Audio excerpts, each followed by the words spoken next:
একটা কত বড় একটা ছাগল, মেবি হয়তো আজকে বা কালকে মারা গেছে।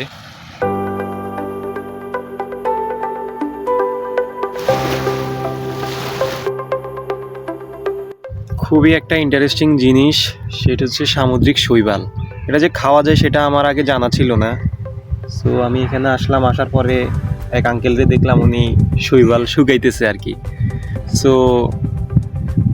এখন দেখে জাস্ট অবাকই লাগতেছে। আঙ্কেলকে জিজ্ঞেস করতেছি যে এগুলা কি, আমি তো চিনি না। উনি বলতেছে এগুলো শৈবাল নাকি, এগুলো খাওয়া যায়।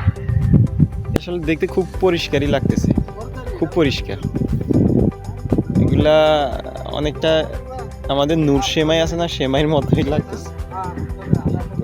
এই জায়গায় একটা জিনিস দেখতে পাইছি দূরে, আমি ভাবছি যত ছোটোখাটো কিছু হবে, কিন্তু আসলে জিনিসটা আমার এখন দেখে অবাক লাগতেছে। এই যে দেখেন, যে একটা কত বড় একটা ছাগল, মেবি হয়তো আজকে বা কালকে মারা গেছে, পচে নাই যদিও।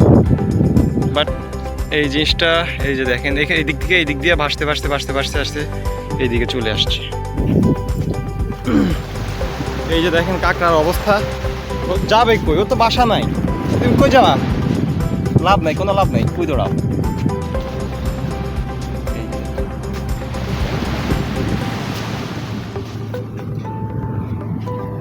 কই যাও, যাও সাগরে গিয়ে ঝাঁপ মারো, কোনো লাভ নাই।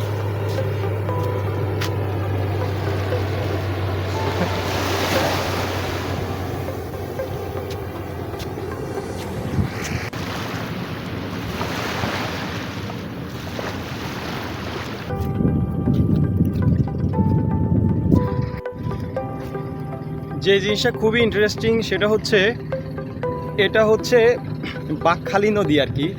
এই যে দেখেন আমার পিছনে যেটা আছে, এটা হচ্ছে বাঁকখালী নদীর একটা শাখা আর কি। এই যে, আর এই বাঁকখালী নদীর এই শাখাটা অনেকটা হচ্ছে সুন্দরবন টাইপের আর কি। আর সুন্দরবন যেরকম আপনার শ্বাসমূলযুক্ত কিছু গাছ থাকে, একদম সেম টু সেম এখানে একই রকম অবস্থা। সো ভিতরে ঢুকলে অনেকটা মনে হয় যে আমি সুন্দরবনে আসছি। এখন সুন্দরবনের ক্লিপ আর এটার সাথে যদি আমি কম্পেয়ার করতে যাই, তাহলে মনে হবে যে এই জিনিসটা কোনো অংশে সুন্দরবন থেকে কম না আর কি। আর এই যে দেখেন পিছনের গাছগুলো অত বেশি বড় না, অনেকটা 4 থেকে 5 ফুট উচ্চতায় হবে আর কি। এই যে